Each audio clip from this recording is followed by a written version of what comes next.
Maya Pabengi, Pampanga, magandang gabi, Central Luzon. Ako po yung kaya kayong talasuyo, Justin Dizon. Areni na po ring mga regula balita ngening Miyerkules, August 30, 2023. Ana makataw, merakap, magdalang baril, keng por merong aldo, ning election gun ban. House Bill amag nasang by one ing Bases Conversion and Development Authority Law. Aprobado na po king Kamara. Mahigit 70 students mig-enroll king bayong buklat a Bacolor Integrated School ngening school year 2023 to 2024.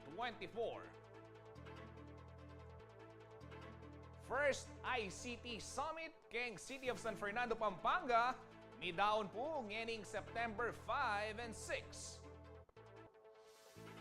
At Gilas, Pilipinas, akalaban po ring bottom 2 teams keng Group B para king classification round ning FIBA World Cup.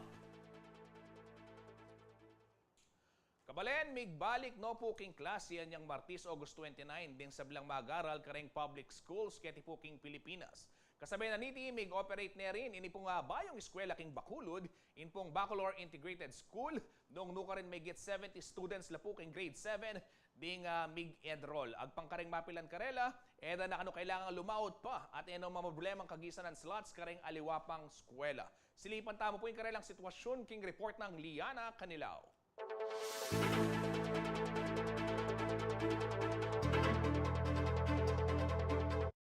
Kasabi ng pamagumpisa ng school year 2023 to 2024 inyong Martes, August 29, opisyal na yung mibuklating Bacolor Integrated School king Barangay Kabambangan, Bacolor, Pampanga.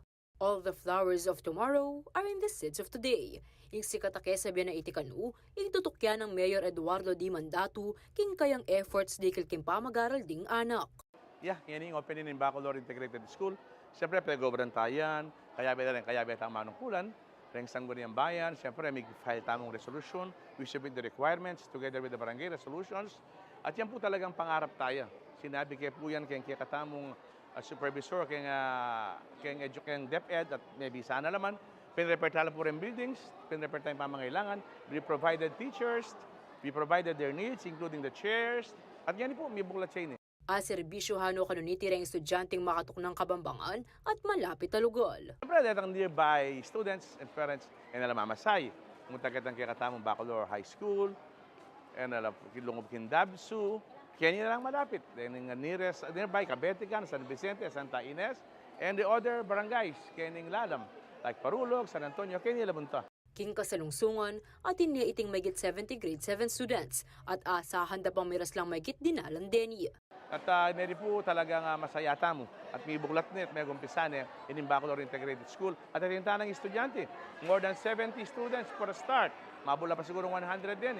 So thank you so much, and I congratulate yung ating Bacolor Integrated School, and I congratulate the whole municipal official doms of Municipality of Bacolor kaya pong proyekto ngayon at hapagtagumpayan tayo. Agpang naman kareng mag-aral, maragulyang saoping bayong eskwela lakwas na't makatipid laking gastos keng pamanlub. Bukod sa malapit lang po siya sa bahay namin, sure po kami na magaling yung mga teachers dito dahil po dito na din po ako nag-elementary. Thank you po kasi malaking tulong po talaga to sa amin na hindi na po kami mahihirapan maghanap ng high school kasi dito na po, meron na pong grade 7. Mas malapit po sa bahay namin at makakatipid po sa mga pamasahe. May katanggap laring school supplies, iba't king LGU ding estudyante. Samantala, sabi na rin kanuning LGU at Pampanga Schools Division Office yung planong pa magparagul king Bacolor Integrated School. Iadyara pa mo rin kanuri ang aliwa pang kailangan, antimoring teaching personnel ang pong staff. I talked to Mr. Alip, the head of the DepEd in Pampanga, Division Superintendent, at yan po ay ating pinag-aaralan. And we will construct more buildings and we will request more buildings sa ating national government. Ako, ingke kayong talasuyo, Liana Canilao, ating pusong makabalin.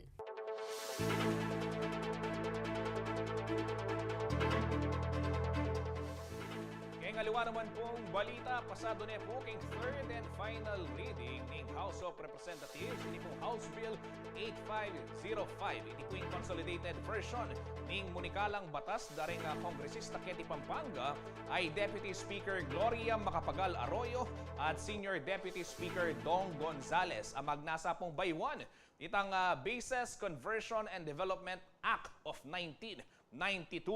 Agpangpuking Bases Conversion and Development Authority o BCDA, makasawpya po ining House Bill 8505, bang lakwas malaos ing function ng karelang ahensya, antimo kanong builder of great cities and prime mover of national development. Kaya ba karing susubong ning mesabing House Bill, ita pong 50-year extension ning corporate term ning BCDA na atsunamo king 19 years keng kasalungsungan. Uli na po niti, expected na kanu na mitasla pa confidence ng investors ampong locators ang makipag-transact keng BCDA. Balabalaos mo naman kanuing maging suporta ning ahensya keng AFP Modernization Program. Makalagay mo naman keng HB 8505 ing pamagtas kaya pong authorized capital ning BCDA manibat po 100 billion pesos to 400 billion pesos. Nasa na mo rin kanuniti na i-convert la. Reta pong 5% ning economic zones asakop po ning BCDA antimong freehold, manibat king leasehold. Bang kanita makapanalakad lang housing project deng real estate developers. Paralan kanuiti bang midinan full ownership deng ordinaryong Pilipino karelang tuknangan kilugda po reng economic zone antimo ing Clark. Samantala, salamat naman po BCDA President and CEO, Engineer Joshua Bingkang, Kari Arroyo at Gonzales para king pamag-sponsor king House Bill 8505. Maulagaya kanu iti, bang makasabeing BCDA, kaya nga manuwa ng fast-paced transformation ng economic landscape king bansa.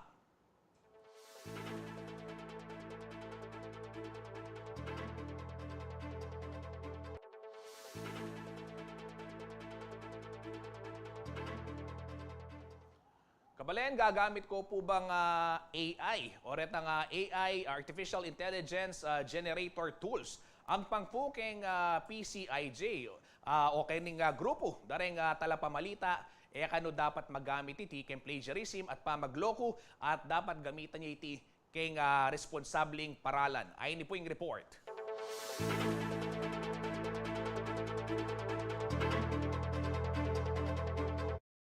Manibat ka rin transcriptions, animated photos, ang gana kang content o text creation, malyari ng anggawan gamit ng artificial intelligence o AI generator tools.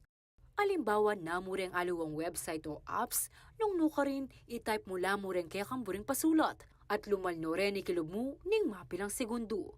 If you give it some content, like for example sports information, it would automatically link to a story for you. Manibat anyang memanyul putlarang AI generator tools, may kapisabyan na mo naman dikil kang epekto da rin ikarang miyayaliwang sektor, antimo king journalism.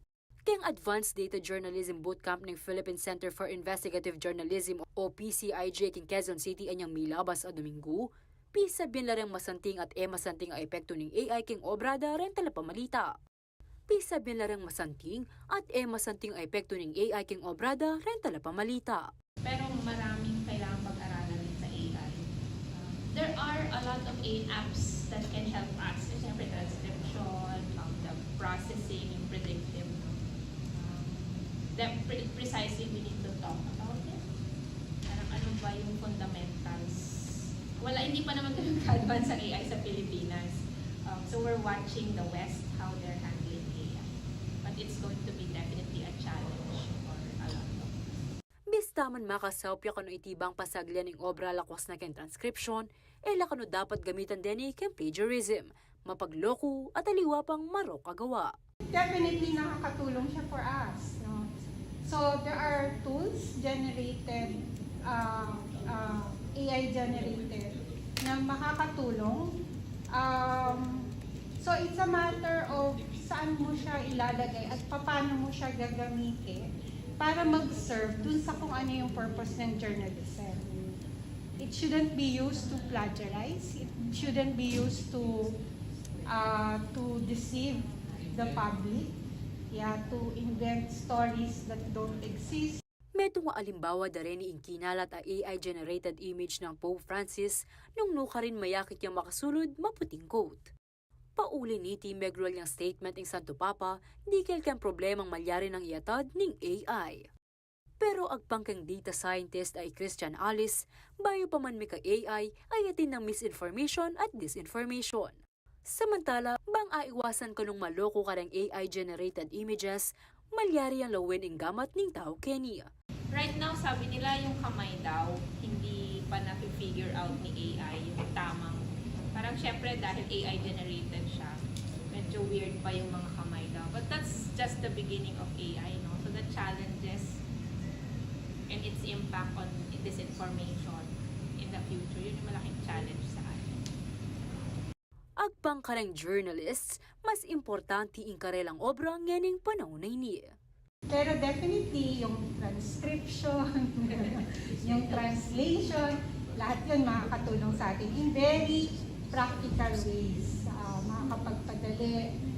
Mas marami tayong time to spend with our families instead na tumitingin ka sa timestamp nung kailangan mong code, yung mga ganon. But then again, meron din siyang implications, no, na iba rin for journalists, iba rin for other sectors, so yun.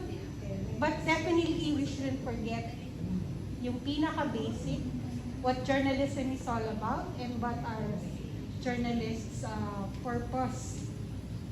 Ako, Ike kayong talasuyo, Liana Canilaw, ating pusong makabalin.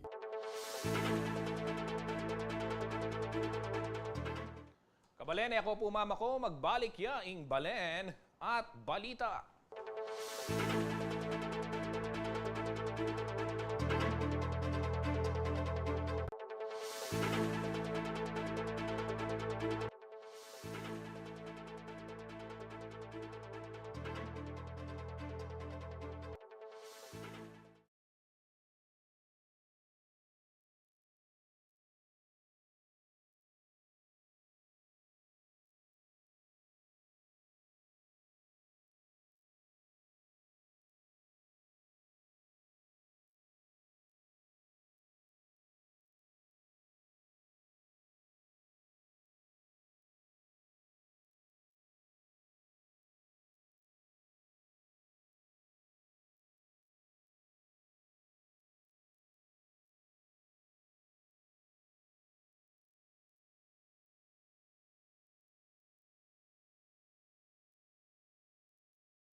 Magbalik ya po ing Balen at Balita. Kabalen, balas po ing kakatamong pamagbante.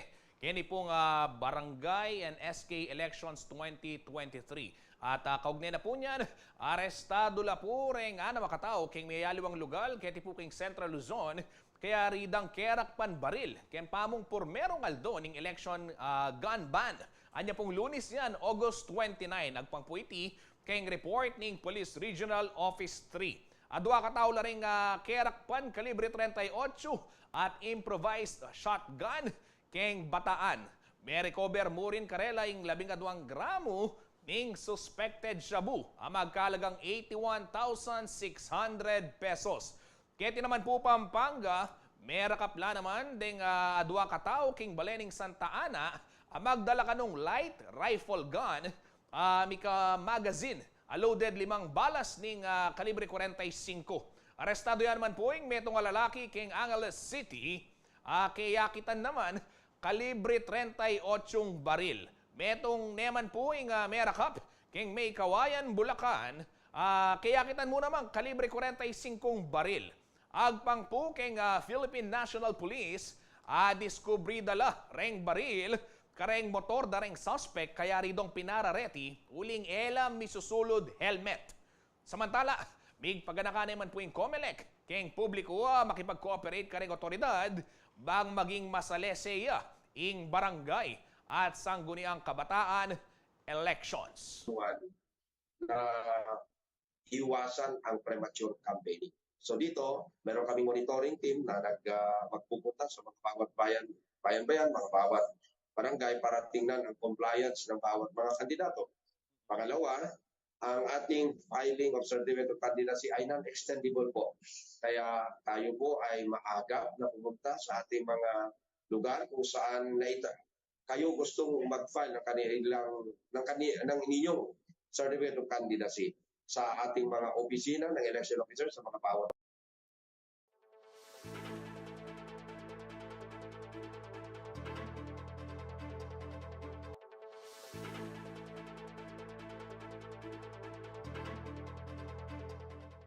Kabalen, kaugnay na po ning balitang yan miras no po king may git 134,000 katao ketiking Central Luzon deng mig-file Certificate of Candidacy. Agpang po yan keng Commission on Election 9,716 kareti ring mig-submit po nga COC para king panga barangay captain at 71,447 naman po kareng kagawad. 8,197 naman po ring SK aspirant o SK chairman aspirants at 45,462 ring mag-submit certificate of candidacy para kay SK kagawad. May kumpisaya po niyang Lunes, ining kaya katamong filing at mayari po iti kay Sabado, September 2. At pinganaka na po ning COMELEC na mag-submit ko po bayo pa mayaring sinabi ng petsa uling alana kanong extension na marapat mayari na po ning Sabado.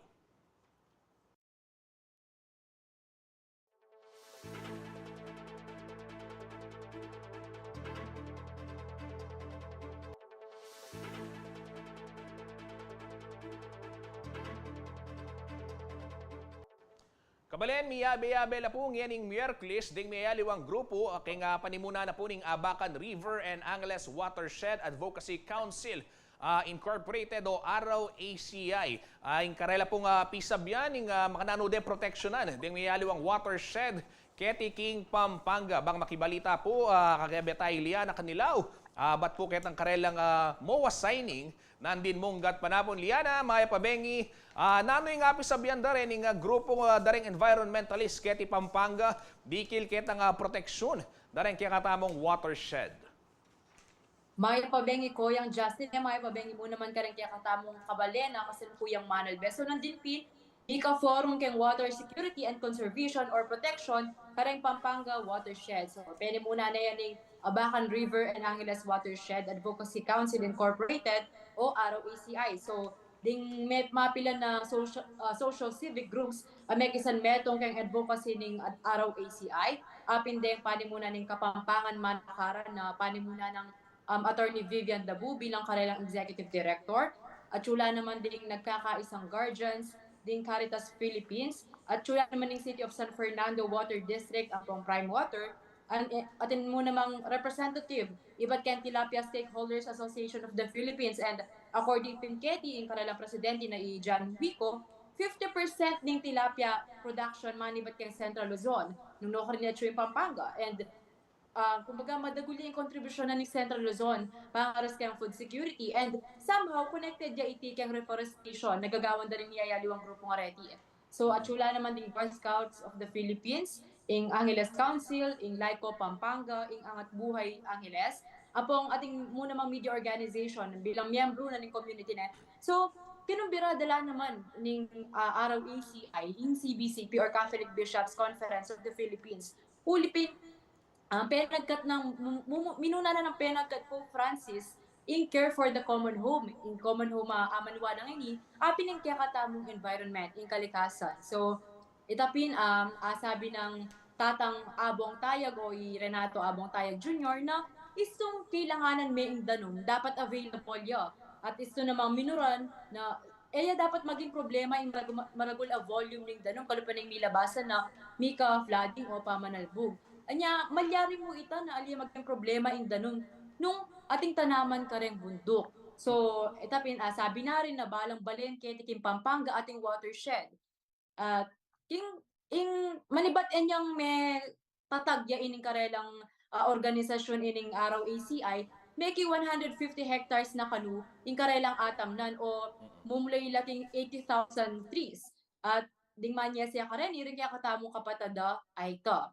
And burina naman agkatanding aliwa pang LGU kay Pampanga na pakyapusan o pamarisan ding LGU ning Angeles. Uliping ing LGU na kanuning Angeles, talagang todo in kayang suporta, kareng-karelang advokasya na mananam kareng watershed, kareng kabundukan. And in fact, mamiyala kanung food support, kareng kaya katamong kapatid na Aita bilang South Korea, king karelang pamagbante, karening tenamdang tanaman king watershed. So, ana rin ning araw AC ay na manikwalang pondo kumbaga kareng miyayaliwang private sectors na kareng miyayaliwang grupo. So pininiking karelang programa na adapt a watershed nung ka rin ding miyayaliwang grupo mag-adapt lang at least metong hektaryang gabon king watershed na karelang pitamnan na karelang sesen kilubning adwang summer.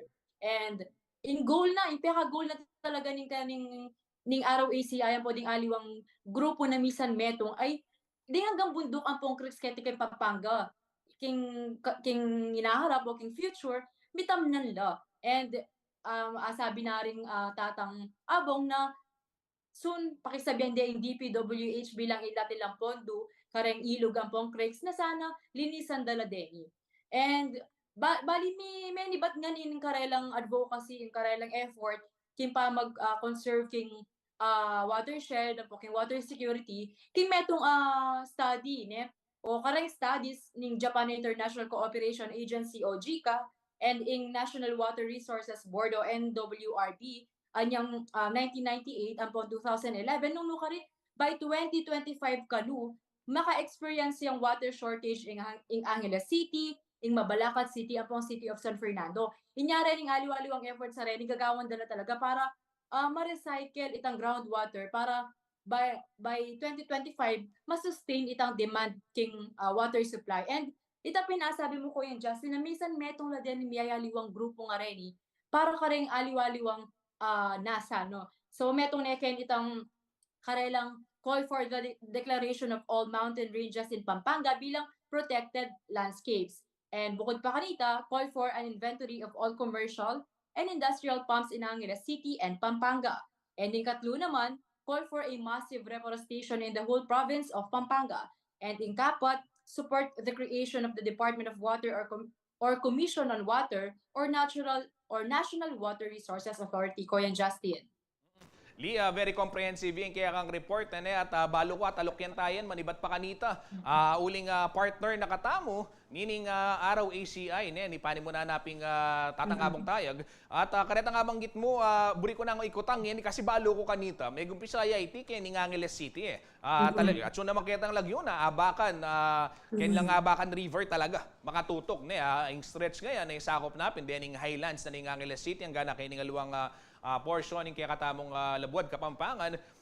Buri na bang sabyan nini, talagang kalupan na sinabi mo, kareng darat ang panahon, akit tamo pa na mas dakal na pang organisasyon ding akasan metong para kay ding karelang nasa na tamnan o di na mananamla kareng kaya katamong watershed at syempre itaping water conservation na susubong na ding karelang grupo.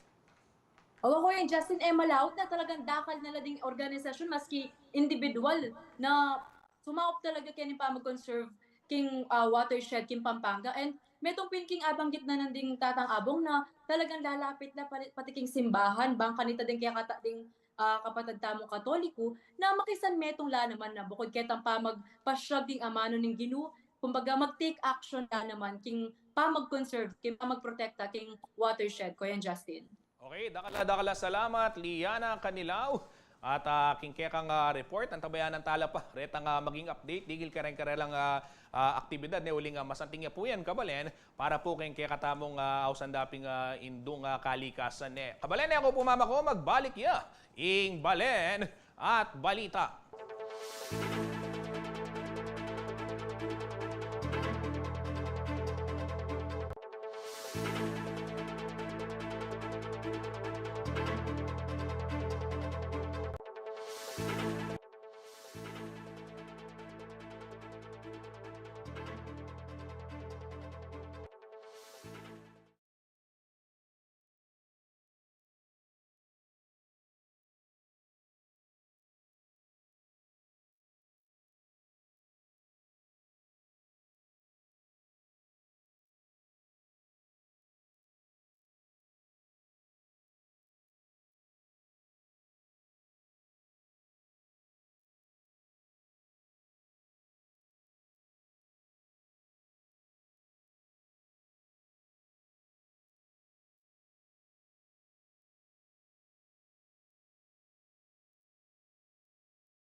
Magbalik ya po ing Balen at balita good news po para ka rin kaya katamong basketball fans nebis taman po bilub kening second round ning FIBA Basketball World Cup 2023 din kaya katamong national team Gilas Pilipinas atin pa pong chance bang makapakyabe man keng daratang 2024 Paris Olympics. Kaya po akalaban dala naman o keng classification round kasi akalaban do po retang bottom 2 teams. Kaya ni pong Group B ning World Cup. Ayun po yung report.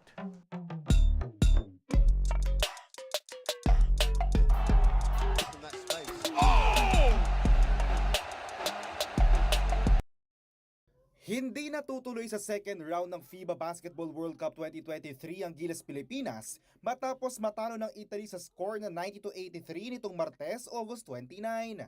Bagamat lamang ng 3 sa pagtatapos ng first quarter ang ating pambansang koponan, kumuna naman sa 3 ang Italia dahilan para umabante sila ng 9 puntos sa pagtatapos ng first half. Dahil sa swabing ball movement at accurate shooting mula sa 3-point line, umabot pa ng 18 points ang advantage ng Azzurri sa fourth quarter. Sinubukan namang tapyasan ng ating mga pambato ang double-digit lead at nagkaroon ng 21-10 run ang Gilas sa pangunguna ni Jordan Clarkson, R.R. Pogoy at Kiefer Ravena. Yun nga lamang, kinapos na sa oras ang comeback ng Gilas Pilipinas at nagtapos ang laro sa score na 83-90 pabor sa Italia. Way to fight coming off those 2 painful losses and to still show up tonight and give it their all against a top 10 team in the world. Couldn't ask for more. Just came up short. But, we continue to fight. That's all we can do. Leading scorer para sa ating national team si Utah Jazz star Jordan Clarkson na nakapagdala ng 23 points. But I think we competed. I think we've competed in all 3 games. Came out here and, gave our best efforts. Trying to figure out these games and get wins. Kumana naman ng 36 points para sa Italy si Marcos Pisu habang 31 points naman ang ambag ni Simone Fontecchio na teammate ni Clarkson sa NBA. Pinuri rin ng Italian head coach na si Gianmarco Pozzeco ang ipinakitang tapang at dedikasyon ng ating pambansang koponan sa round 1 ng World Cup. First of all, I have to congratulate with the coach of Filipina and his staff and all the players. You did an amazing job today, but not just today. You have to be proud of your players. You did a great tournament. You lost 3 games, but you fight all of them, all of those games, and so you have to be really proud of. Susunod ang makakalaban ng Gilas Pilipinas ang bottom 2 teams sa Group B para sa classification round. Ayon kay Clarkson, sisikapin pa rin nila makasungkit ng panalo para sa ating mga kababayan. Yeah, put it together and compete and win. That's what we want to do. We're not coming out here to try to lose, but we know these 2 teams are good. They've been put together well with size and everything, so we're ready to compete and fight. Samantala, kailangan naman makuha ng Gilas Pilipinas ang pinakamataas na ranking sa mga Asian country sa classification round para makakuha ng spot sa 2024 Paris Olympics. JM De Jesus, CLTV 36 News.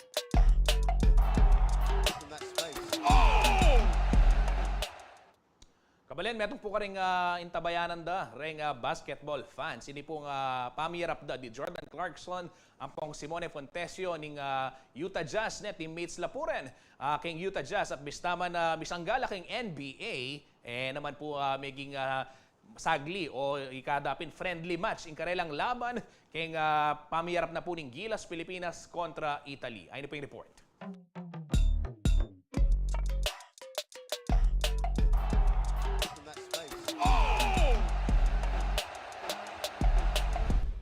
From friends to foes, ito ang naging senaryo sa paghaharap ni Jordan Clarkson ng Gilas Pilipinas at Simone Fontecchio ng Italia sa Araneta Coliseum nitong Martes, August 29. Teammates sa koponan ng Utah Jazz sina Clarkson at Fontecchio. Umiscore ng 23 points si Clarkson habang 31 naman ang ginawa ni Fontecchio. Nag-average din ng 24 points, 6.7 assists at 5.7 rebounds per game si Clarkson sa group phase ng FIBA Basketball World Cup 2023 habang si Fontecchio ay nakapagtala ng 16.7 points per game na may 20% success rate sa long-range shots. Matapos ang kanilang bakbakan, pinuri naman ng magkakampi sa NBA ang isa't isa. It was great. It was fun. He's a hell of a player. I'm so lucky to have him as a teammate, not as an opponent, just for today. And he's making an unbelievable job. He's playing his heart off, and you guys are very lucky to have him. Simone, really good player. He's been super cool. Getting to meet him and stuff last year and playing on the same team, knowing what he does. He can shoot the ball really well. He's strong, big. I'm happy to see him succeeding in these games and having a strong performance, and then bringing that to the season, and hopefully when all of us get together in Utah, me, Larry, everybody playing, we can string together a strong season. And Italy's lucky to have Simone, such a great dude and a great competitor, and yeah, really good guy.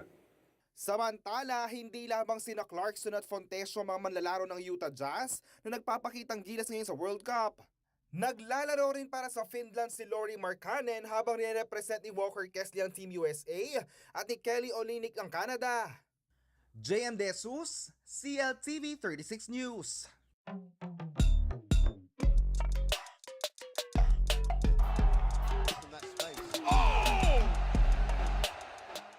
Kabalen, dinipensa na pong Kiefer Ravena, ang pong Jordan Clarkson, Coach Chot Reyes, karen pong basher, ang popuretang Migbukaya King Crowd. Ay ni po yung maging pasyag ng Ravena, nagpangkaya at manyadyang suporta. Kaya katamong kabalen at sana suportan lang ang ganang mayari ng World Cup at gamitan din ining home court advantage o yung home court kayong karela pong advantage. I know it's been happening, but I'm gonna play for my coach till the wheels fall off. This is something that I have to lead by example. Me, Japet, and most of the guys that has been here. It wasn't the first time that's happened, di ba? Parang alam niyo naman yun. Pero lalabang kami. Again, we have to use this advantage, this crowd as an advantage, not a disadvantage, di ba? Yun naman ang pinaka-rason kung bakit natin itong dinala tong event na to dito. So, yun lang. Kailangan namin ma-flip yung script na gawin namin siyang advantage. Kesa yung kabahan kami, hindi kami nakapaglaro ng maayos kasi naririnig namin kung ano yung mga ginagawa ng crowd. Pero at the end of the day, nagpapasalamat pa rin kami sa mga sumuporta. Pero sana, from this stage on, lapit naman na din matapos, suportahan nyo na lang kami. Thank you. Thank you. Yeah, I think so. Really try to run situations to figure out what is for or whatever as much. But yeah, it is a little weird, especially us hosting and us being a home country. But yeah, like I said, I don't really know much about the situation, but like you said, it does in that point feel a little weird and kind of just out of the ordinary, honestly.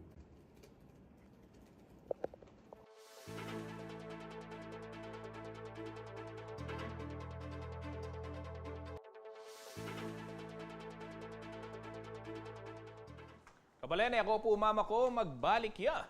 Ing Balen at balita.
Magbalik ya po ing balen at balita kabalen king oras pong iti pakibalwanta naman ing panahon kang Sir Manny Esguera ang Chief Weather Forecaster na po ning Pag-asa Clark.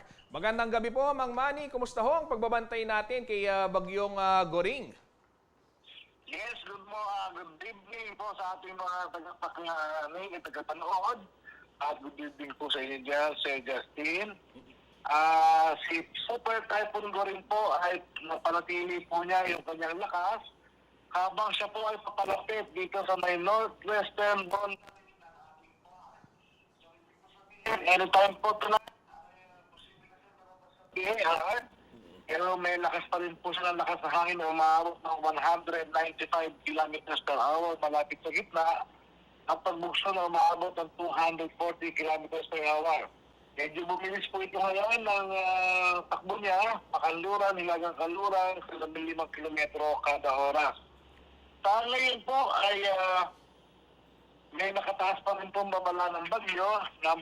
Signal number 1 na lamang po dito sa may Batanes, Lumbuyan Island, Ilocos Norte, northern portion ng Apayao, kasama po ang northwestern portion ng Cagayan. So yun na lamang po mga lugar na yan ang nasa ilalim po ng babala ng bagyo bilang isa. Samantala, kahit po ito lumabas ng KR, ay magkakaroon pa rin po ng mga pagulan, lalong-lalo na po dito sa Batanes, Cagayan, kasama po ang Babuyan Island, Ilocos Norte at Apayao. Maula po ang papawirin dyan na may mga kalat-kalat na mga pagulan at pagkulog-pagkitlat, ngunit nga po ni Super Typhoon Goring. Samantala po ang Zambales, Bataan, Occidental Mindoro at ng northern portion ng Palawan ay makakaras naman po ng mga monsoon rains dulot po ng habagat. Gayon din po ang Metro Manila at nalalaging bahagi pa ng Ilocos Region, nakitirang bahagi ng Mimaropa, Tarlac, Pampanga, Bulacan, Cavite, Batangas at Antique ay makakaranas naman po tayo ng mga occasional rains dulot naman din po ng habagat. At ang natitirang bahagi na po ng Luzon at ang Western Visayas ay southwest monsoon pa rin po at localized thunderstorms po nakaka-apekto. Samantala po, mayroon pong isang papasok na bagyo at siya po ngayon ay isa na sa severe tropical storm, may international name na Haikui. At siya po ay nasa layo na lamang na 1,380 kilometers sa silangan po ng extreme northern Luzon at nagtatagli ng lakas na hangin na umaabot na ng 100 kilometers per hour malapit sa gitna at pagbugso na umaabot na 125 kilometers per hour. So inaasahan po, anytime din po tonight, ay posible din po siyang pumasok ng PAR at bibigyan po natin ng local name na Hana. Yes po.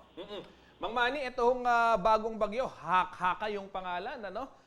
Ito ho ba, pang ilan na ito at ilan pang mga bagyo yung aasahan natin? Kasi alam naman natin, ilang tulog na lang, bare months na at malapit na. Alam naman natin sa Pilipinas, pag bare months na, Pasko na. Ganun ho yung turing ng ating mga kababayan. Pang-walo na po siya. Magiging pang-walo. At pangalawa, dito sa buwan ng Agosto. So inaasahan niya po na hindi naman din siya maglalandfall sa halimang parte ng ating bansa, pero hindi naman po siya masyadong lalapit.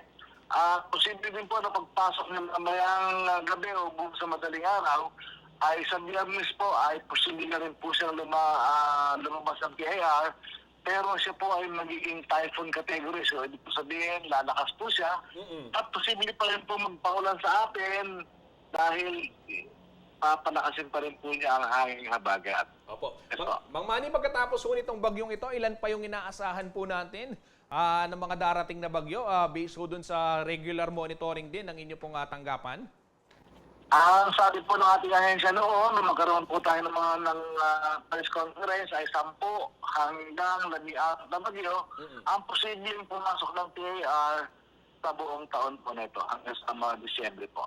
Okay, so meron pa tayong inaabangan na 2 hanggang 6 ka muna. No? Opo, maraming salamat, Mang Manny Esguera, Chief Weather Forecaster po ng Pag-asa Clark.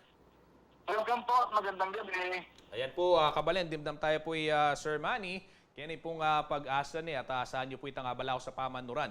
Bayo ta po mayari ay hindi po, basan kaya pa yung metong tang balita, may kapagtalaya pong bayong Guinness World Record ng Pilipinas. Kaya rin na pong miyabe-yabe at sabay-sabing migbusina. Reni pong 1,077 Fort Everest. King New Clark City, Capas Tarlac. Anya pong Domingo yan, 27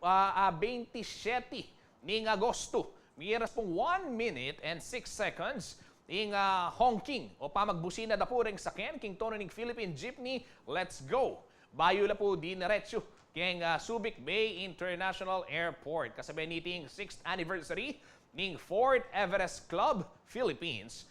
May muna po keng mesabing event. Present la naman po o tinagon la naman the CDC President at CEO Attorney Agnes VST de Vanadera, CDC Director Paul Christian Cervantes, Tourism Promotions Manager ng CDC Elenita Lorenzo, at Bases and Conversion and Development Authority OIC for Investment, Promotions, and Marketing Department Michelle De Vera. Official na pong kinilala ng Guinness ng accomplishment ng Fort Everest Club Philippines, abe po yung motul. Mas marakalini kaya pong previous record na tatal na ng mini club King Grand Rapids, Michigan, USA. August 3, 2013 po ang 400 mini cars laring migbusina keng tono namang Smoke on the Water.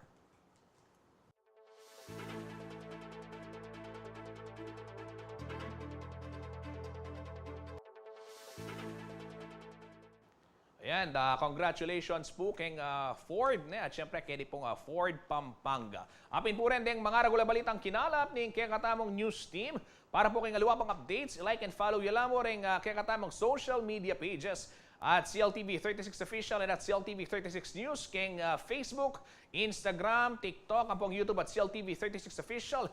Malyari kayo naman pong munta kaya katamong website www.cltv36.tv. Bayalbela naman po, rank programa ng CLTV 36 nationwide po yan, Signal Channel 115 at Kenny King Central Luzon, kaya katamong 39 cable partners at Free TV Channel 36. Lagyo na po ng mabilog CLTV 36 News and Current Affairs. Ako po yung kaya kayong talasuyo, Justin Dizon, ating pusong makabalen.